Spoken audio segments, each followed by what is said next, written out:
자, 여러분, 이번 주일이 종려주일이에요. 그리고 종려주일이 지나면서 월요일부터 금요일까지가, 토요일까지가 고난주간입니다. 그리고 이제 부활주간을 맞이하죠. 그 어느 때보다도 십자가에 대해서 깊이 묵상해야 될 때가 이제 이때이죠. 그래서 오늘 이 저녁은 우리 내일 주일 말씀이, 모레 주일 말씀이 예수님이 이제 성만찬, 그 금요일날 십자가에 돌아가시기 전에 성찬을 주실 때 내 피로 주는 새 언약이다라고 하는 이 새 언약에 대한 그 말씀과 함께 이제 또 한 주간, 우리 고난주간 저녁 부흥회 또한 이제 우리가 십자가에 대한 말씀을 좀 묵상하기를 원해요. 우리가 이미 이제 이번 주에 강과가 나가겠지만 여러분 앞에 있는 이 프랭카드에 있는 이 제목과 동일합니다. 큰 주제가 십자가, 한 영혼을 향한 거룩한 초청이라고 하는 큰 제목 가운데 5번의 말씀이 이제 나누어질 텐데요. 한번 좀 띄워줘 보시죠. 자, 우리가 첫 번째 첫날이 죄사함을 주는 십자가, 두 번째가 능력을 주는 십자가, 세 번째가 의롭다 하시는 십자가, 넷째 날이 하나님의 사랑 십자가, 다섯째 날이 가장 놀라운 십자가의 길이라고 하는 전체 타이틀을 가지고 이번에는 그동안 제가 만났던 십자가, 성경에 있는 십자가의 말씀을 여러분과 함께 좀 준비를 하고자 합니다. 준비하는 저를 위해서도 여러분이 기도해 주시고 정말 사모하는 마음으로 이번에 십자가의 은혜가 여러분 가운데 그동안 늘 우리가 함께 했지만 더 큰 은혜를 사모하는 귀한 집회 되기를 축복합니다. 자, 오늘은 좀 여러분 이제 서문적인 말씀을 좀 드리려고 해요. 그래서 오늘 말씀이 들려야지만 여러분이 이제 주일 말씀하고 닷새 동안의 말씀의 여정을 같이 갈 수 있습니다. 특별히 우리가 이 새벽 이 저녁 부흥회 때의 말씀은 우리가 그때마다 좀 업그레이드를 하고 있잖아요. 그러니까 여러분들이 꼭 말씀을 잘 오늘도 노트하시고 들으시면서 오늘 이 말씀이 그동안에 여러분이 알았던 말씀의 지식에다가 온전하게 내가 믿는 십자가가 이거였구나, 기독교의 신앙은 이거구나, 혹 여러분들이 오늘 말씀을 들으면서 나는 지금까지 기독교를 믿은 게 아니었구나 라고 하는 분도 있을 수 있어요. 그리고 어떤 분은 내가 이렇게 보채미나 이렇게 이 비교의식에 자주 잡히는 이유가 이 이유 때문에 이랬구나 라는 것을 여러분이 좀 알게 되는 그런 시간이 될 것입니다. 자, 오늘 제목은 말씀드린 대로 복음과 율법과 복음을 관계를 알면은 십자가가 보인다라는 것입니다. 주일에 계속 말씀드리지만 율법과 복음의 관계를 아는 것이 성경 전체를 이해하는데 너무 중요합니다. 이 성경이 어떤지를 모르면은 교회를 100번 나오고 100번 여러분 이렇게 무리하게 제가 얘기를 해도 이해를 하셔야 됩니다. 100번 필사를 해도 아무 의미가 없다는 것은 이 성경이 율법과 복음에 대한 관계를 명확하게 보여주고 있기 때문입니다. 무엇보다 신앙생활이 정체되거나 성장하지 못하는 이유는 여러 이유가 있지만 많은 경우 율법과 복음을 바르게 이해하지 못하고 오해하거나 복음을 깨닫지 못했을 때 생기는 경우가 바로 이러한 예입니다. 또한 교회가 오랫동안 갈등에 빠지는 이유도 말씀이 없다고 하는 것은 결국 율법 아래 있기 때문에 자기의가 교회 안에 득세하게 되고 복음을 가진 사람이 없기 때문에 교회는 오랜 동안 슬럼프에 빠지게 됩니다. 그렇기 때문에 이것은 우리 교회를 비롯한 모든 교회에 대한 대단히 중요한 경계의 말씀이고 경고의 말씀이 될 수 있습니다. 무엇보다 먼저 기독교 신앙의 가장 핵심 단어는 뭘까요? 가장 근본적인 단어는 바로 은혜라고 하는 단어입니다. 이건 개념이기도 하고 은혜라는 단어는 단어이기도 하죠. 은혜라는 단어, 이 개념의 사전적인 정의는 받을 만한 자격이 없는 자에게 주어지는 선물 혹은 호의입니다. 자, 다시요. 은혜라고 하는 개념의 사전적 정의는 받을 만한 가치 혹은 자격이 없는 자에게 주어지는 선물 혹은 호의입니다. 그래서 은혜를 기프트, 선물이라고 하는 건 내가 받을 만한 자격이 전혀 없는데 이것이 주어진 것입니다. 하나님을 떠난 우리가 이걸 죄인이라고 합니다. 죄인된 우리가 예수님을 믿을 때 성령으로 말미암아 우리의 눈이 밝아지게 되죠. 그래서 자신이 보이게 되고 인생이 어떤지를 보게 되는 거예요. 그래서 그리스도의 영광을 보게 되면서, 하나님을 보게 되면서 내가 얼마나 작은 자인지를, 내가 얼마나 교만한지를 깨달을 때 이거를 회심이라고 하잖아요. 돌아서게 되죠. 이때 제일 먼저 경험하는 것이 바로 은혜입니다. 하나님의 은혜라는 단어죠. 사실 이 은혜라고 하는 단어는 결코 쉬운 단어가 아닙니다. 여러분, 은혜야 은혜야라고 말하지만 이 은혜는 말씀드린 대로 쉬운 단어가 아니에요. 하나님 앞에서 자신의 무가치한 존재를 볼 때만이 은혜라는 개념이 나오는 거예요. 그 은혜는 내 아이가 잘 됐네, 아우 은혜야. 집을 이렇게 구입했어, 은혜야. 여러분, 이건 은혜라고 하면 안 돼요. 이건 은혜가 아니라 그냥 우리가 살면서 주님 안에서 주어지는 항상 후대하심이지, 이거를 은혜라고 하네. 이거는 값싼 은혜예요. 이거는 내가 만든 은혜인 거죠. 그래서 불교 용어에도 여러분 은혜라는 말이 있는 걸 혹시 아시나요? 불교에도 은혜라는 단어가 있어요.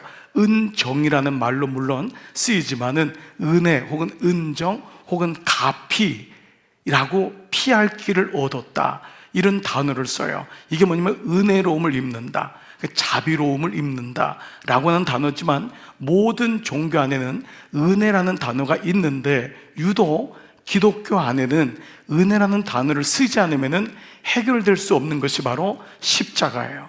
자, 그렇다면 이 은혜가 뭐냐? 이 은혜는 오직 어느 날 그냥 값없이 딱 주어지지만, 은혜는 필히 복음의 말씀을 통과해서 주어진다는 거예요. 이게 다른 거예요.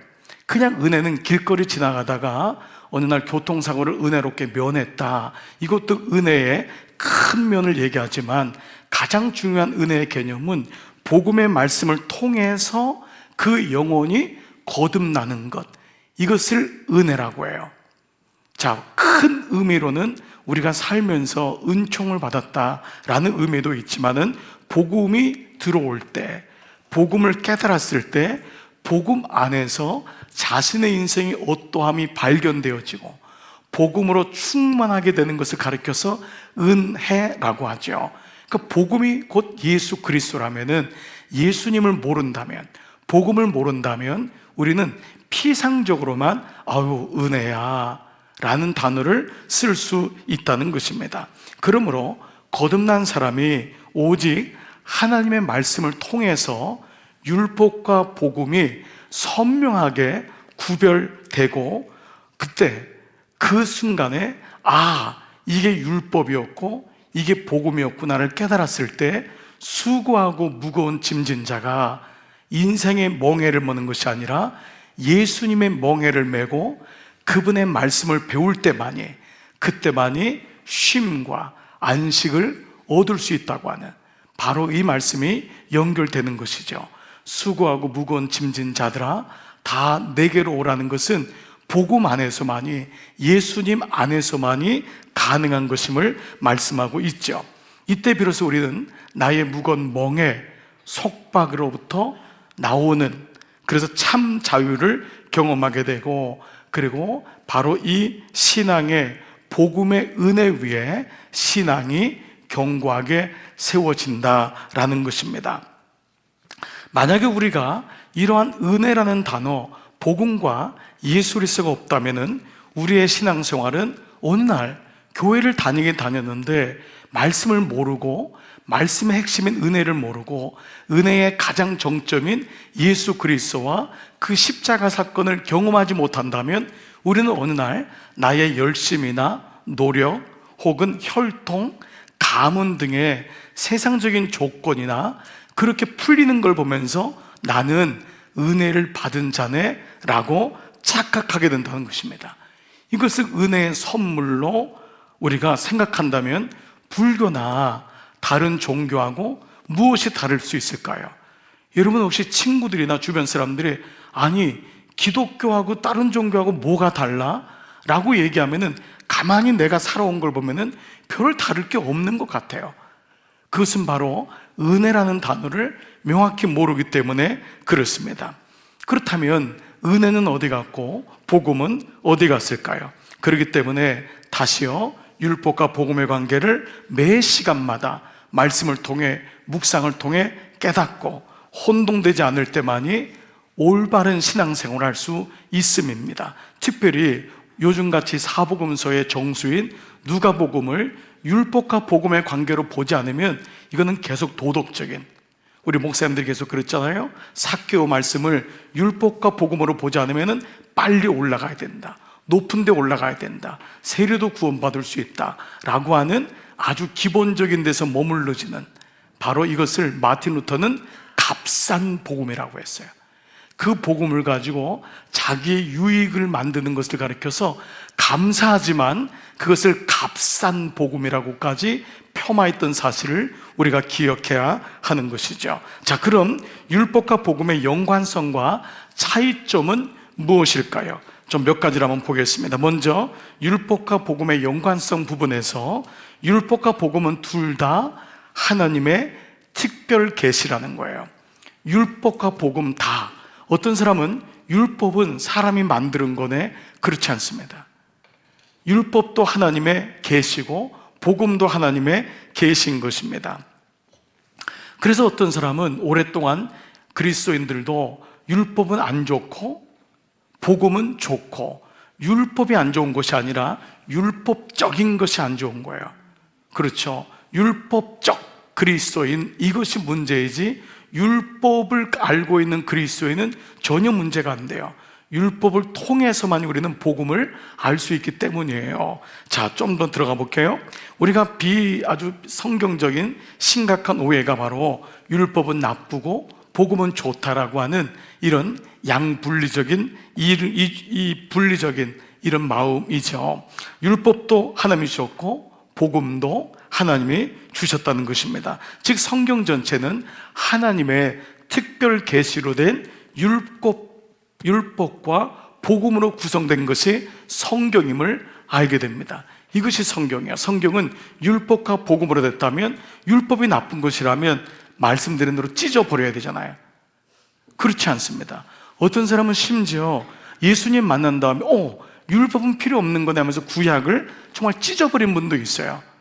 구약에 나오는 하나님은 너무 이상한 하나님이야, 나는 사랑의 하나님만 알지라고 하면서 신약만 읽는다고 하는 분도 있어요. 이것은 대단히 성경을 잘못 오해하고 있는 아주 이단적인 부분임을 보게 됩니다. 자, 일반적으로 율법이라고 하면 이것은 모세가 쓴 성경을 의미합니다. 바로 모세오경입니다. 창세기, 출애굽기, 레위기, 민수기, 신명기, 이 모세오경이 모든 성경의 근간을 이루는 것입니다. 바리새인들이 예수님하고 대질할 때, 논쟁할 때 썼던 것은 대부분 다 모세오경입니다. 유대인들은 지금도 초등학교 들어가기 전에 정통 유대인들은 모세오경을 거의 암송해서 갈 정도로 모세오경에 대해서 굉장한 신뢰를 가지고 있습니다. 그러나 성경은 모세오경만이 만들어진 것이 아닙니다. 성경은 모세오경 뒤에 역사서와 시가서와 선지서로 이루어져 있고, 우리가 아는 대로 역사와 시가서, 선지서 뒤에 있는 창세기, 출애굽기, 레위기, 민수기, 신명기 다음에 오는, 그 다음부터 사사기부터는 역사기로 들어간단 말이에요.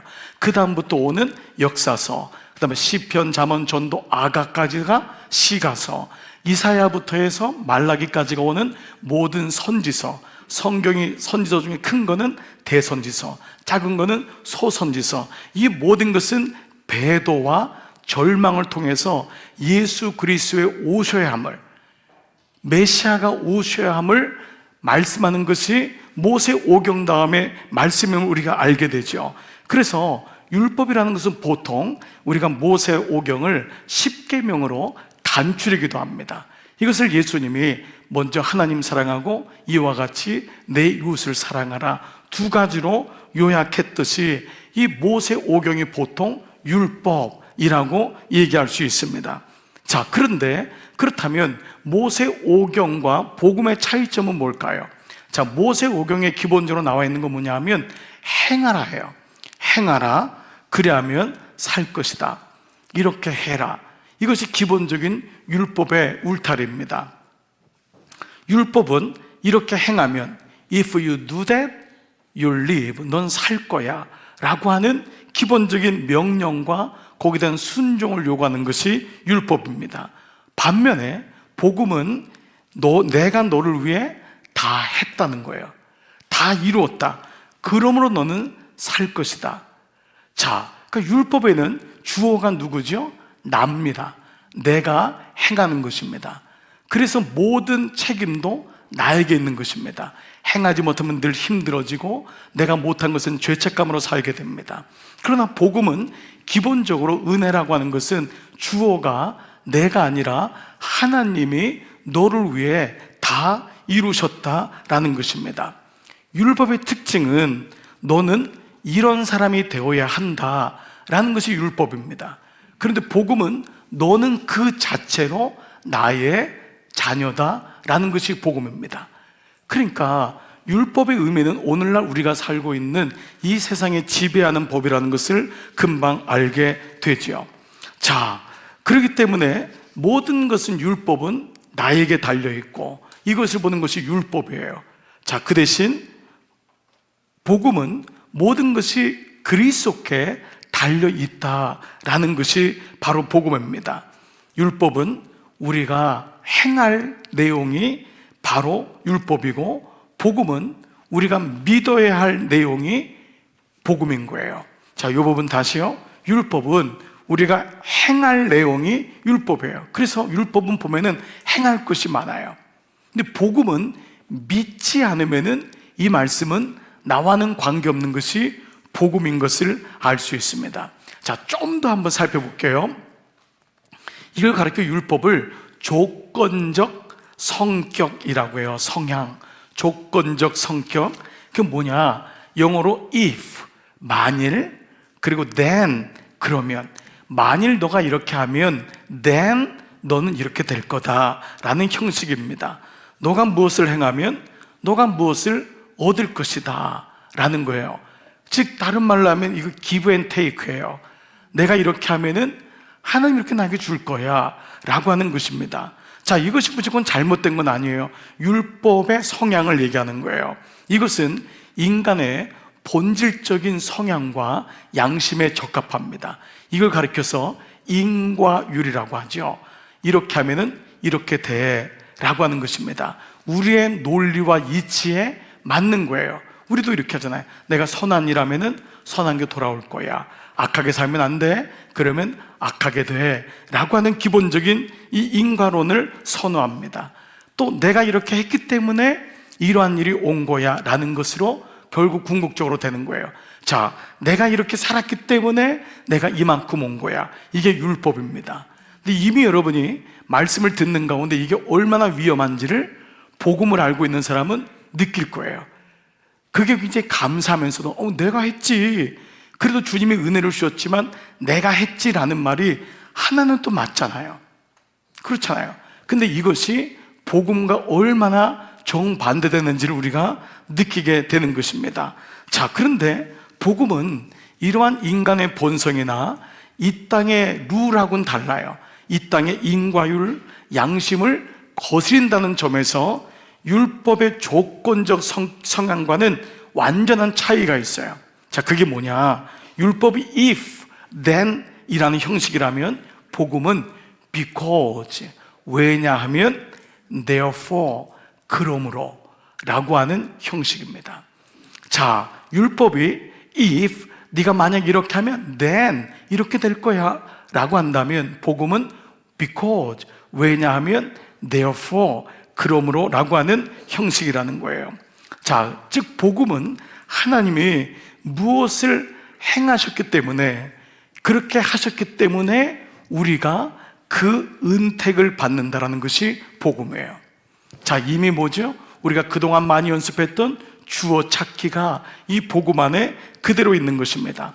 어떤 일을 행한 분은 전적으로 하나님이시고 그 결과를 얻는 것이 나예요. 그러면 여러분이 먼저 생각이 좀 빠른 분은 그럼 나는 아무것도 할 게 없네? 라면서 끝일 이유는 없어요. 그 다음 거를 여러분이 들어보셔야 돼요. 복음 안에서 어떤 믿음으로 우리에게 새 율법이 주어지는지를 발견하게 될 것입니다. 자, 다시 어떤 일을 행하시는 그 주격이 하나님이시고 그 결과를 얻는 것이 나라는 거예요. 비로소 복음 안에서 우리는 주어를 찾게 됩니다. 로마서 5장 1절을 볼까요? 그러므로 우리가 믿음으로 예수 그리스도를 믿음으로 의롭다 하심을 받았으니, 이 원어는 이 의롭다 하심을 받았기 때문에 호의라고 하는 헬라어예요. 그러면 너희가 믿음으로 너희 의가 아닌 예수님으로 말미암아 하나님의 자녀가 되는, 의롭게 되는 그 은혜를 받았기 때문에 우리 주 예수 그리스도로 말미암아 하나님과 화평을 누리게 되었다라는 것입니다. 여러분, 문장 구조가 다르죠. 그렇죠? 이 구조는 주어가 내가 아니라 전적인 예수 그리스도의 믿음이 우리에게 임했기 때문에, 그랬기 때문에 내가 주님과 화평을 갖게 되었다라는 것입니다. 즉, 복음은 내 안에 원인이나 이유가 없는데 일어난 일, 어떤 일이에요? 복음은 내 안에 원인이나 이유가 없는데 일어난 어떤 것이 바로 복음이에요. 행하신 분이 하나님이고 수혜자가 나라는 점에서 이것이 일반적으로 사람들이 복음을 받아들이지 못하는 이유가 여기 있는 것입니다. 특별히 자기 나름대로 인생을 성공적으로 끌어온 사람일수록 더 복음을 받아들이기가 어렵습니다. 그래서 늘 말씀드린 대로 이 성실이라는 단어가 하나님을 만나기에 가장 어려운 단어다라는 것을 우리가 인식해야 됩니다. 자, 그렇다면 또 하나의 관점이 있습니다. 자, 그러면 구약은 모두 다 율법이고, 자, 신약은 복음인가? 아까 말씀드린 대로 구약은 어떻게 형성됐다 그랬죠? 모세오경의 율법과 역사서, 시가서, 그리고 선지서로 기록됐어요. 놀랍게 역사서와 시가서, 선지서는 다 장차 올 그리스도, 메시아에 대한 복음이 이 안에 들어가 있는 거예요. 모세오경만이 아니에요. 그러니까 구약은 모세오경만이 아니고 이미 역사서를 통하여 이스라엘의 끝없는 배도, 끝없는 좌절, 그 가운데 예수 그리스도 복음을 목말라는 것이 구약 전반에 깔려 있어요. 그렇기 때문에 우리는 구약 성경 안에, 율법 안에 복음이 있음을, 그래서 우리가 이미 배웠죠. 구약은 율법 안에 복음이 숨겨져 있음을. 그래서 예수님이 그랬잖아요. 모세와 및 선지자의 모든 것이 나에 대해서 말한 것인 것을 알지 못하느냐.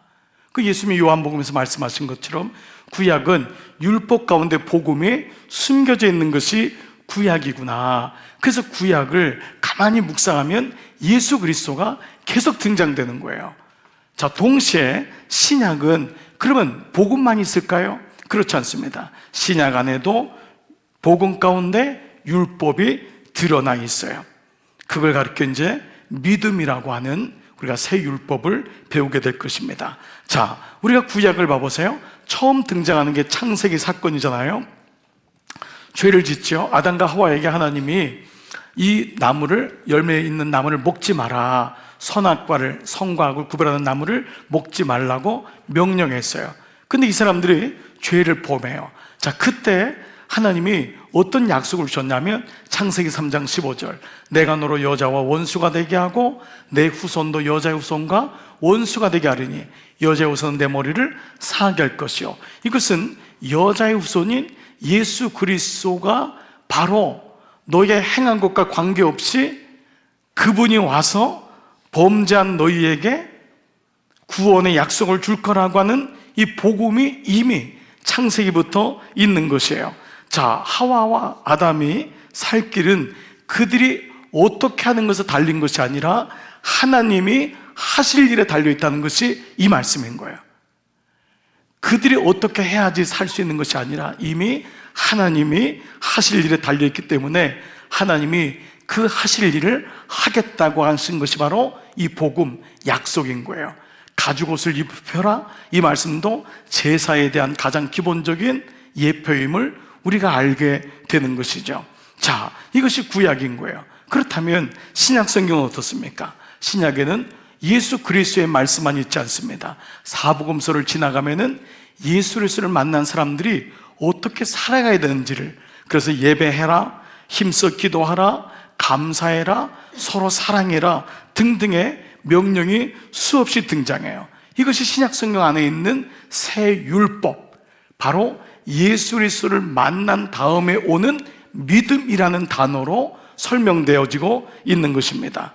자, 좀 더 있다가 말씀을 좀 연속해서 드릴게요. 자, 그렇다면 율법이 보여지는 궁극적인 뜻은 뭘까요? 하나님이 율법을 주신 이유가 분명히 있을 터인데, 율법에도 복음이 있고, 근데 율법은 또 지켜야 하는 것이 있고, 근데 목사님이 찢어버리면 안 된다 그러고 폐기하지 말라 그러고, 이건 제 얘기가 아니에요. 예수님 얘기예요.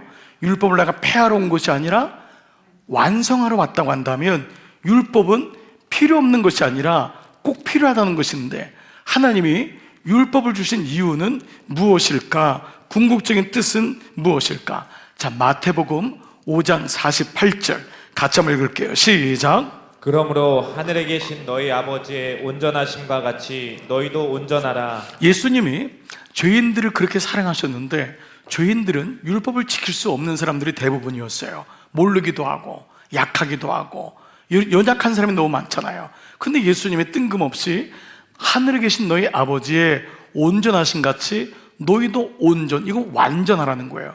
아니, 어떻게 우리가 완전할 수 있죠? 아니, 어떻게 예수님이 이럴 수 있나요?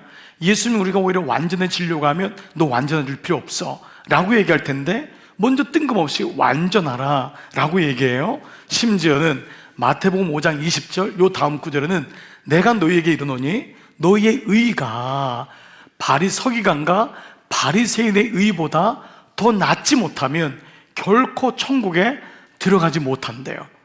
여러분, 이 말씀을 들은 제자들이나 우리 그 당시 있었던 서민들, 죄인들은 얼마나 충격을 받았을까요? 아니, 바리새인의 의보다 더 낫지 못하면 천국에 들어갈 수 없다는 거예요. 결국 아무도 천국에 들어갈 수 없단 말인가? 라고 생각했을 것입니다. 그런데 이 말씀은 대단히 이중적인 장치인 거예요. 이 말씀은 천국에 들어갈 수 없다라는 그 차원보다도 예수님이 율법을 결코 무시하거나 하대하지 않음을 말씀하고 있습니다. 예수님의 모든 공생애 동안에 쏟아져 나왔던 말씀은 구약에서부터였어요. 그분은 모세 오경에 있는 말씀을 다 암송할 정도로, 그는 그 40일 동안 광야에 있을 때 하나님의 사람이 말씀으로, 떡으로만 사는 것이 아니라 말씀으로 사는 것이다, 너 하나님을 시험하지 말라, 이런 모든 말씀들은 너무도 경우에 맞는 말씀들이었지만 모두 암송했던 신명기에 대한 말씀이 쏟아져 나오고 있음을 보고 있어요.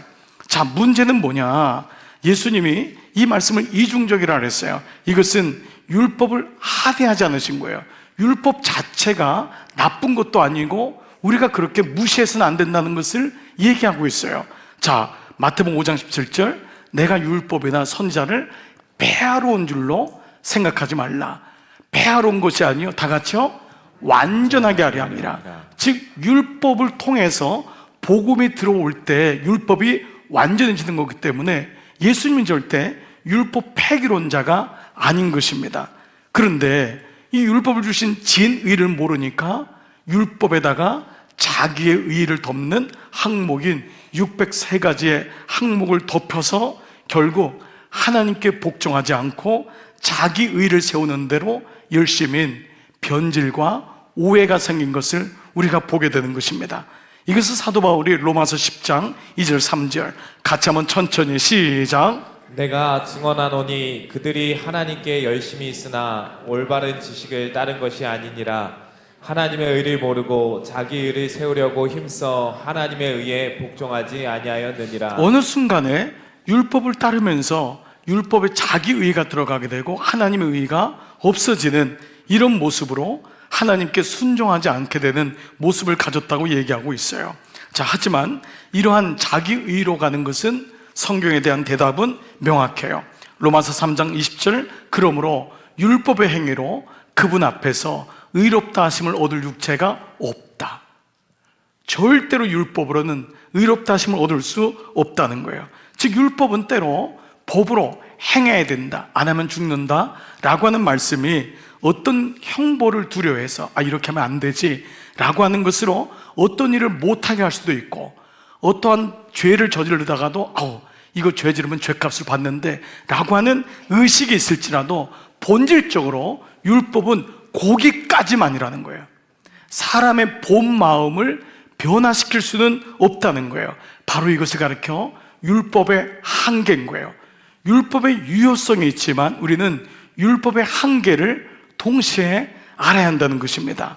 자, 그렇다면 율법은 이렇게 예수님을 통해서도 하대하지 말아라, 없어서는 안 된다, 이건 꼭 필요한 거야, 이거는 내가 완전하기 위해서 온 거야 라고 했다면, 율법을 주신 또 다른 내면적인 참 진의, 그 이유는 뭘까? 바로 율법을 통해 우리가 율법을 지킬 수 없다고 하는 자신의 한계와 자신의 절망을 율법을 통해 깨닫는 것입니다. 어떤 것도 내가 다 행할 수 없구나라는 것을 알게 됩니다. 율법이 성행하면서 모든 바리새인들에게는, 모든 죄인들은 율법을 행하지 못하는 것들, 저렇게 사니까 가난하지, 저렇게 사니까 장애자로 살지, 저렇게 사니까 문둥병이 임했지, 저렇게 사니까 여자로 태어났지, 저렇게 사니까 세리가 되었지 라고 하는 율법을 행한 후에 오는 자기의가 결국은 득세하게 된 거예요. 그러나 그들이 결국 율법을 다 행했을까요? 그렇지 않아요. 바리새인 같은 중에, 그 바리새인 중에도 얼마나 많은 사람들이 예수님께로 돌아오고 그들의 자신의 현실과 한계를 깨달았음을 우리가 알게 되는 것이죠. 즉 율법은 아무도 말해주지 않지만 율법을 지키려고 하는 순간에, 다 지키려고 하는 그 최선 속에 자신의 부패한 실체를 보게 되는 거예요. 이게 율법이에요. 주님이 주신 이유가 바로 이거예요. 적나라하게 자기 자신을 보게 되는 것이 율법을 행하면서라는 것입니다. 그래서 율법을 고우라고 하는 것입니다. 자기를 비추어 보게 하는 것입니다. 자, 그래서 이걸 사도 바울이 뭐라고 표현했냐면, 오늘 본문인데 기가 막히게 표현했어요. 역시 바울다워요. 갈라디아서 3장 23절, 믿음이 오기 전에, 예수님이 오기 전에 우리는 모두가 세상에, 그리고 하나님이 주신 율법을 변질하여 오해하여 만든 변질된 율법 아래서 매인받은 거예요. 율법을 통해 하나님을 알도록 만들으셨는데, 처음에는 매여가지고 우리는 앞으로 계시될 믿음의 때까지 갇힌 거예요. 이게 구약의 역사인 거예요. 이게 구약 이스라엘 역사인 거예요. 거기 갇혀가지고 그 안에서 살다가 결국 그 안에서 멸망하는 인생을 살았다는 거예요. 이같이 율법이 우리를 그리스도께로 인도하는, 옛날 개혁 성경에는 몽학선생이라 했어요. 여러분 기억하시죠? 이거를 개정 성경에 초등교사가 되어 혹은 가정교사가 되어, 몽학선생이란 단어를 설명해 주지 않아서 많은 사람들이 옛날에 개정 성경에 몽학, 꿈을 꾸는 선생인가? 몽이 개몽할 때 몽, 깨울 몽자예요. 깨워주는 선생님이에요. 학문을 깨워준다. 어린아이에게 기초적인 학문을 깨워주는 게 몽학선생이에요. 영어로는 튜터라고 나와 있죠. 그래서 이것이 바로 이제 초등교사가 된 거예요. 초등교사는 기본적으로 우리가 알아야 될 것을 가르쳐주는 그 선생님이잖아요. 율법이 그리스도로 인도하는 초등교사가 되었기 때문에 율법을 통과하여서 우리가 복음을 만난다는 거예요. 자, 이 부분을 여러분 기억해 보세요. 그래서 우리로 하여금 믿음으로 말미암아 의롭다함을 얻게 하려 함이라. 그 다음에요, 믿음이 온 후로는, 예수 그리스도를 향한 믿음이 온 후로는 우리가 이제는 초등교사에게 배웠지만 초등교사 아래 있지 아니하도다. 자, 율법을 통해 우리는 자신의 실패를 인정하고 절망하게 돼요. 그때 비로소 예수 그리스도를 향해 나가는 것입니다. 말씀을 들었을 때 말씀으로 위로받는 것도 소중하지만, 말씀을 통해 내 자신의 정체가 드러나게 되고, 말씀은 드러내게 하는 거거든요. 하나님 앞에서 우리의 것을 드러나게 하는 거예요.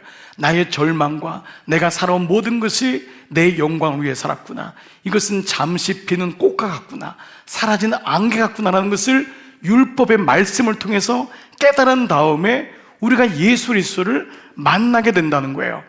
그래서 우리는 이때 우리 스스로가 절망하게 되지요. 자, 그래서 이러한 첫 번째 계신 율법을 주셨지만은 그래도 우리는 율법의 말씀을 듣지 못하니까, 그 말씀을 듣는데도 내가 그래도 해왔지, 내 업적, 내 삶, 내 명예, 내 학문, 이거를 가지고 있는 인간들을 불쌍히 여기셔서 하나님이 주신 것이 바로 고난과 아픔이라고 하는 두 단어예요. 결국 이 두 단어를 모든 사람에게 주므로 율법으로 깨닫지 못한 우리에게 고난과 아픔을 주시기 때문에 그리스도인에게는 율법과 더불어 고난과 아픔이 축복이 되는 거예요. 이것이 비밀인 거예요. 물론 우리도 다 육을 가졌기 때문에 고난과 아픔이 오면 환영할 사람은 아무도 없어요. 그러나 우리는 해석이 달라지는 거예요. 고난과 아픔 속에서 이것이 그리스도께로 가는, 우리로 하여금 절망시키게 하는 내 의에 대해서 포기하게 하시는 하나님의 장치구나라는 것을 알게 됩니다. 고난의 상황에 들어가고 사람이 아픔을 경험할 때 율법이 비춰주는 자신의 실상을 비로소 보게 되고 부인할 수 없게 되는 거예요. 아무것도 아닌 거예요. 여러분 아파 보십시오.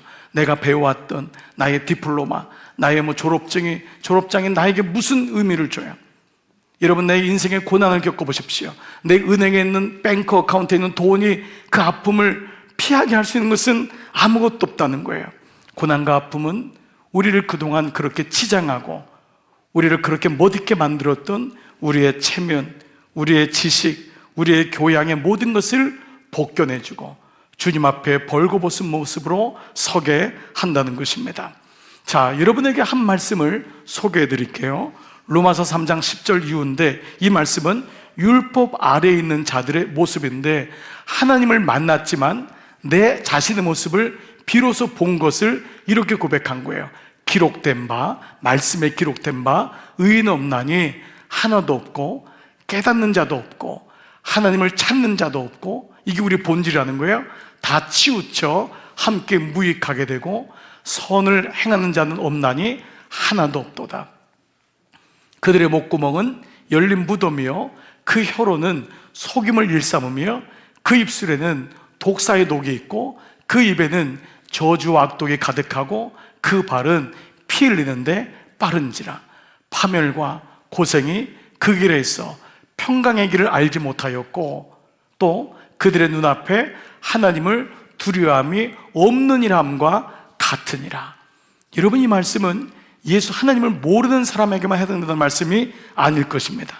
이 말씀은 모든 시대의 사람, 아담의 후손인 우리 자신의 영적인 실상을 그대로 보여주는 말씀이라 할 수 있는 거예요.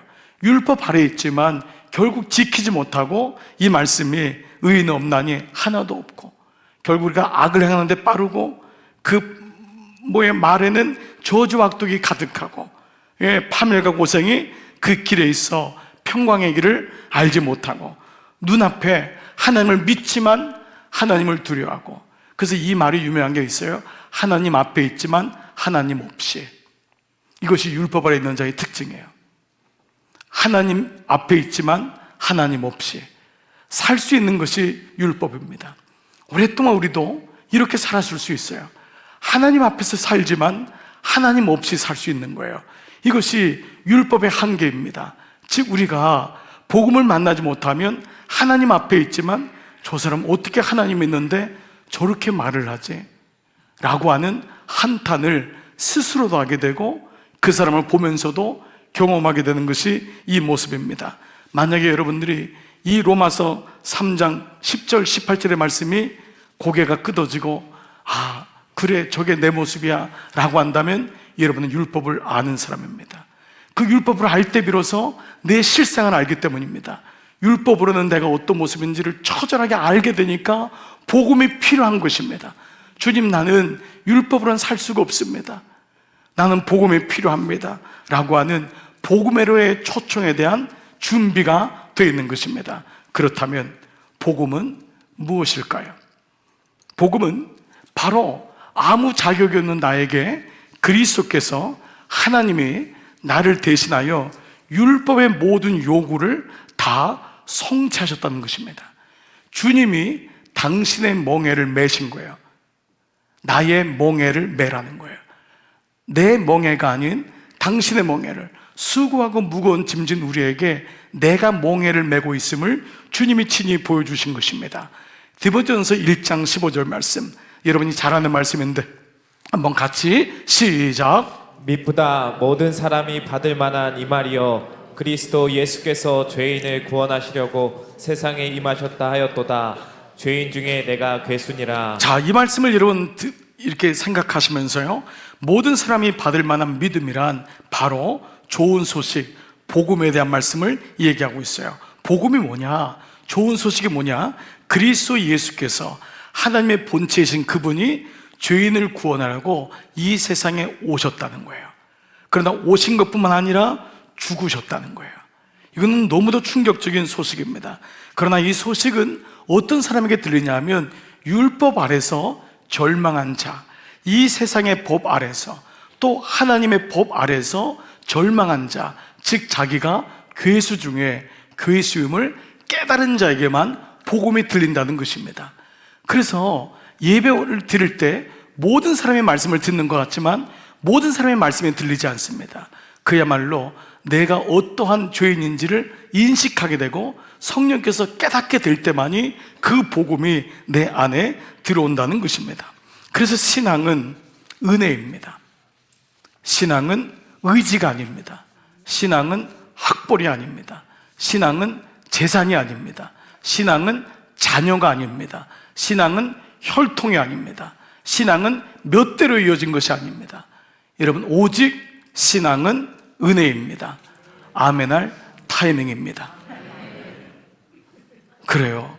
그래서 우리의 신앙은 그리스도로 인한 믿음이란 단어가 여기서 나오는 거예요. 신앙은 뭐냐 하면 믿음으로 가는 거예요. 신앙심이 없는 사람은 아무도 없어요. 율법 아래 갇혀 있는 사람은 이렇게 하면은 좋을 거야, 이러면 죄 안 짓지, 이렇게 하면 죄 짓지, 다 신앙입니다. 그래서 지나가다가 나무 앞에다가 돌 하나를 얹히는 것도 신앙입니다. 우리는 옛날에 이걸 신앙심이 깊다고 했어요. 우리나라가 신앙심이 깊었기 때문에 이렇게 교회가 세워졌다라고 말하는 사람이 있지만 하나는 맞지만 하나는 틀려요. 그 신앙과 믿음은 완전히 다른 거예요. 우리가 불교를 오래 믿었기 때문에 기독교가 들어왔다. 그러면 인도나 스리랑카는요? 일본은요? 일본만큼 신앙심이 깊은 나라가 있을까요? 전체가 다 신을 믿는데, 신이 수억인데, 인도도 신이 수억인데, 모든 사람이 신앙심이 있지만 믿음이 있다고 하지 않습니다. 그래서 믿음을 새 율법이라고 하는 거예요. 지난 시간에 그 율법이 아닌 그리스도께서 주신 새 율법, 즉 그리스도로 인한 믿음, 이것이 바로 우리의 신앙이 되어야 한다는 것입니다. 여러분이 어떤 분에게 집사님은 신앙이 있잖아, 그분 예수님 안 믿으면 그 사람은 신앙이 있는 것이 아닙니다. 그렇습니다. 율법과 복음을 혼동하면 의지로 신앙생활을 하려고 하는 유혹에 쉽게 빠지고 자신도 속습니다. 예수를 만나지 않았는데 나는 믿음이 있다고 착각하는 것입니다. 그래도 어린 시절부터 교회를 다녔는데요, 제가 집은 안 샀지만 집사가 되었는데요, 뭐 이런. 아니, 내가 그래도 우리 집이 어머니 아버지가 장로님이신데요. 본인은 예수를 만나지 않았습니다. 그냥 집이 신앙적인 집이에요. 이거를 문화적 편승이라고 말씀을 드렸던 거예요. 그 사람이 예수 그리스도와의 관계가 있을 때만이 그 사람에게 생기는 것이 믿음이라고 하는 단어입니다. 즉 예수 그리스도께서 나를 대신하여 다 성취하신 율법의 요구를 내 의지나 순종의 노력으로 다시 채우려고 한다면 이것은 바로 강도의 구렬이 된다고 하는 것입니다. 물론 의지나 노력이 무조건 나쁜 것은 결코 아닙니다. 그러나 이것이 중요한 것은 믿음보다 선행될 때입니다. 예수 그리스도가 없는데 거긴 노력과 선행과 의지가 들어가면 필히 그것은 굉장히 어려움을 좌초하게 됩니다. 경계해야 됩니다.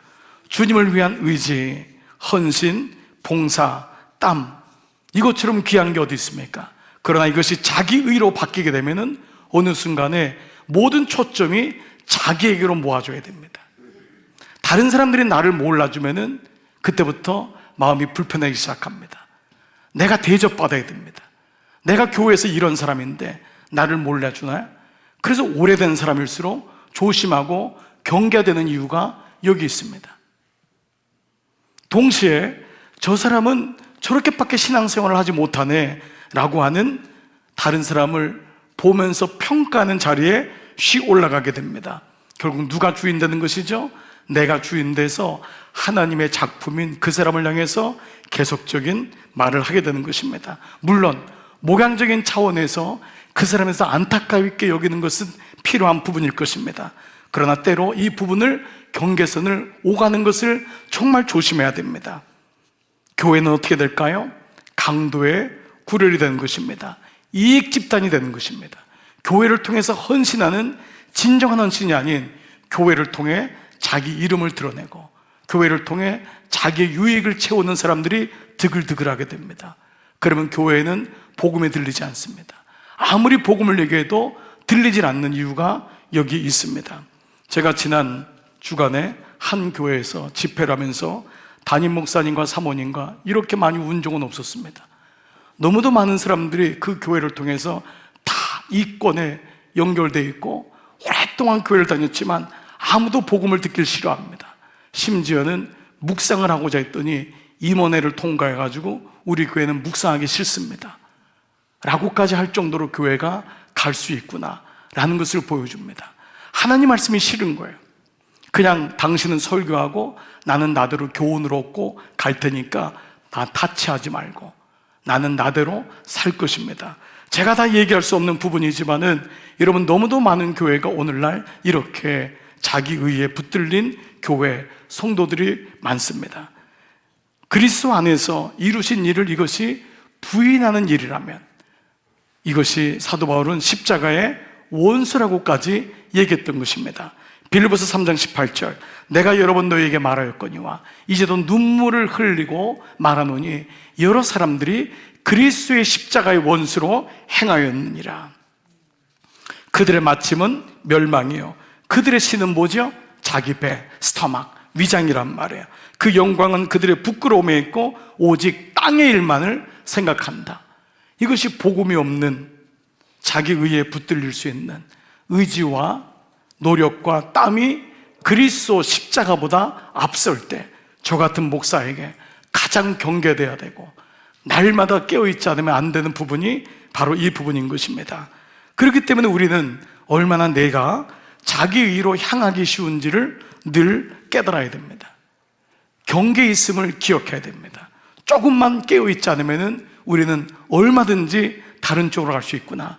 내일 새벽의 말씀도 보시면은 주님이 끝까지 깨어있으라 라는 말씀을 하는 것을 여러분 보게 될 것입니다. 우리의 본성은 본시 율법적이고 인과 율에 의해서 작동되기 때문에 모든 것이 내가 행한 것으로 귀결됩니다. 엄마나 아빠나 교회 안에 있지만 다 이 언어를 보면은 주님은 사라지고 거기에 자기가 있습니다. 그러나 복음은 우리 안에 어떤 원인이나 선함도 찾을 수 없는데 너무도 일방적이고 그리고 원인도 알 수 없는 그 은혜로 구원을 베풀어 주신다는 것입니다. 그래서 감격하는 사람이 많은 것입니다. 그래서 예배 때 우는 사람이 많은 것입니다. 이게 진짜 복음에 응답하는 예배요 교회인 줄 믿습니다. 이것이 십자가인 것입니다. 그래서 십자가 내가 대할 때마다 우는 것입니다. 여러분은 십자가를 대할 때마다 울었던 경험이 언제이십니까? 우린 지난 주일날 자녀를 위한 울음, 내 인생을 향한 울음에서 주님을 향한 구원을 향한 울음으로 바꿔야 된다는 것을 주님을 통해 알았습니다. 우리 모두 율법 아래 갖춰진 울음에서 멈춰져 있는 것입니다. 근데 주님이 우리를 향해서 은혜로 구원을 향해서 울 수 있냐고 말씀합니다. 여러분 이 찬양하실 거예요. 내 대신 고통 당하셨네 왜 날 사랑하나. 이게 도대체 무슨 말인지 모르는 거예요. 왜 날 사랑하나? 왜 날 사랑하나? 그래서 계속적인 고백이 왜 날 사랑하나? 왜 주님 갈보리 가야 했나? 이유를 알 수가 없다는 거예요. 이게 찬양이에요.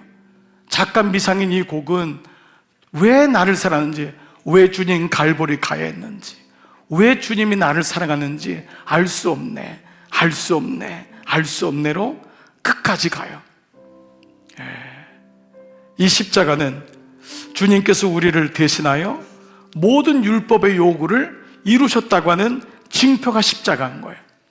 그 주님은 십자가에서 다 이루었다, 이루었다.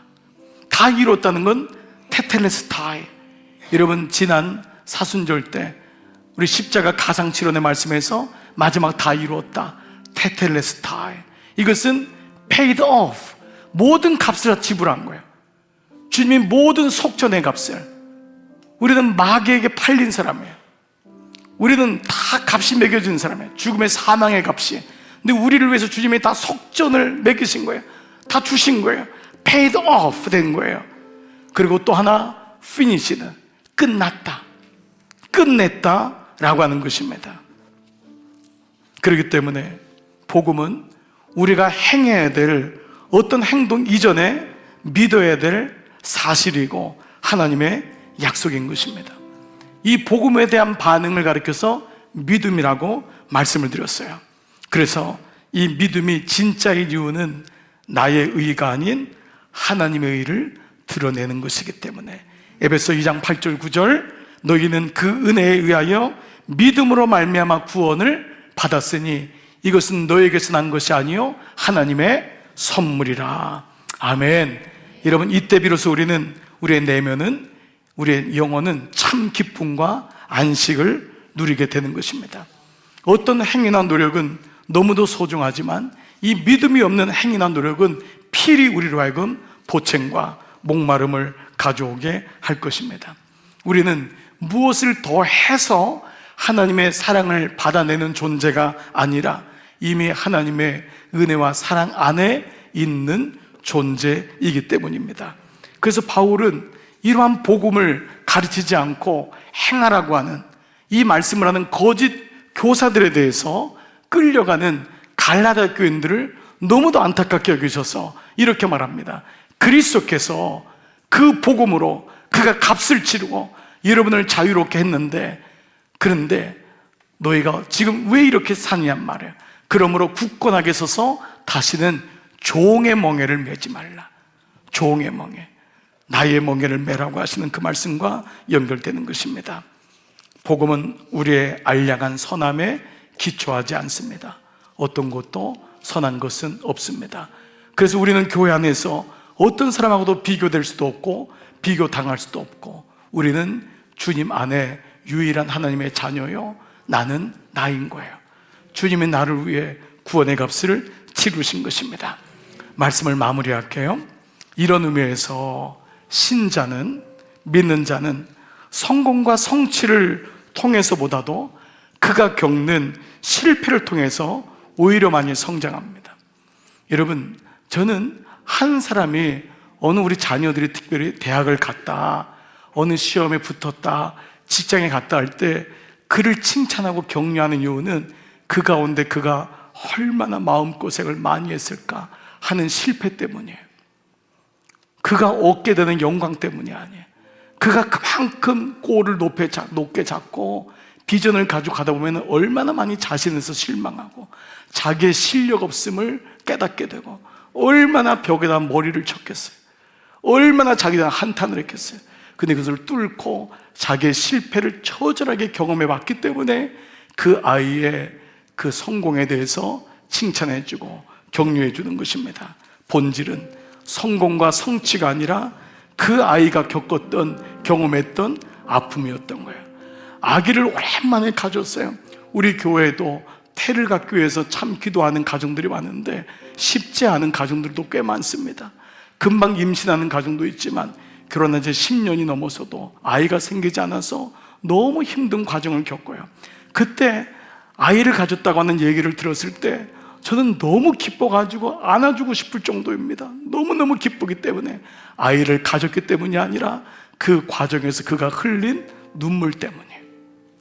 그 과정에서 얼마나 많은 분들이 실패와 좌절을 경험하면서 오직 주님만을 붙들었을까라고 하는 그 마음이 그를 성장시키기 때문이에요. 성공과 실패는, 성취는 절대 겉으로 보면 안 됩니다. 우리를 우쭐하게 만들어요. 그러나 실패는 율법 앞에서 우리로 하여금 우리를 포기하게 만들고 오직 주님만을 의지하게 만듭니다. 그때 그리스도인은 자신의 행위나 실력이 아닌 그리스도를 더 의지하게 되는 쪽으로 기울어지게 돼요. 그때 우리에게 주신 단어가 마태복음 9장, 누가복음 9장 23절, 아무든지 나를 따라오려거든 두 가지예요. 자기를 부인하고. 자기를 부인한다는 것은 실력이 없음을 인정하라는 거예요. 내 모습이 이렇다는 거예요. 자기를 부인해야 돼. 셀프 디나이얼이 돼야 돼. 자기가 아무것도 아님을 날마다 부인하고, 그리고 날마다 자기의 인생에 주어진 자기의 십자가를 응당해지라는 거예요. 여기 청년들, 청장님들, 젊으신 분은 목사님 저는 십자가 없는데, 아니에요. 여러분 인생 자체가 십자가예요. 여러분은 십자가를 아주 혹독하게 치를 거예요. 자기의 십자가를 져야 되는 거예요. 배움의 십자가도 지고, 머리가 나쁜 십자가도 지고, 집이 가난한 십자가도 져야 되고, 거울에 비춰진 안 좋은 내 모습을 보면서도 십자가도 져야 되고, 유치한 십자가 같지만 인생에 따르는 모든 자기 십자가를 져야 돼요. 장애의 십자가만 지는 게 아니에요. 우리 모두에게 자기 십자가가 있는데 그 응당한 십자가를 통해 자기를 부인하게 될 때 비로소 예수님의 십자가가 보이는 거예요. 우리가 처음부터 어떻게 예수님의 십자가를 질 수 있습니까? 믿음도 없는데. 그런데 내가 아무것도 아님을 절망하게 되고, 내 인생에 주어진 십자가, 왜 나는 이런 삶을 살아야 하나요? 라고 하는 십자가를 질 때, 그때 비로소 주님을 따르게 되고, 그때 복음에 들릴 준비가 되는 것입니다. 이 놀라운 방법에 익숙해가는 것이 바로 우리의 신앙생활입니다. 우리는 세월이 흘수록 점점 더 자기의의 포로가 되는 그런 종교적인 신앙생활이 아니라 주님의 은혜가 얼마나 큰지를 날마다 느끼면서, 부모는 자식을 보면서, 자식은 자신의 삶을 돌이켜보면서 날마다 경험하게 되는 것입니다. 이걸 가르쳐 말씀을 느끼고 경험하고 체험하는 것입니다. 이때 바로 속박에서부터 자유로 가는 여정으로 우리를 옮겨가는 것입니다. 이 여정을 주님 앞에서 날마다 치르는 것입니다. 그때 우리는 비로소 나 자신을 보게 되고, 그때 주님이 보이기 시작하고, 주님을 더 사랑하고 싶은 마음이 생기게 되고, 우리의 삶을 더 주님께 드리고 싶은 진짜 사랑이 생기게 되는 것입니다. 이것이 바로 십자가의 은혜의 서론입니다. 오늘 이 말씀이 여러분에게 잘 박힌 모처럼 들려지기를 축복합니다. 그리고 내일의 주일의 말씀, 내일 토요일에 묵상되는 말씀, 주일의 성반찬 말씀, 그리고 다음 한 주간 동안 십자가로 초청하시는 그 말씀에 여러분들이 함께 우리 같이 나갈 때, 이번 사순절, 이번 고난주간, 부활절은 또 남다른 십자가의 은혜를 깊이 경험하는 그런 시간이 될 줄 믿습니다. 아멘.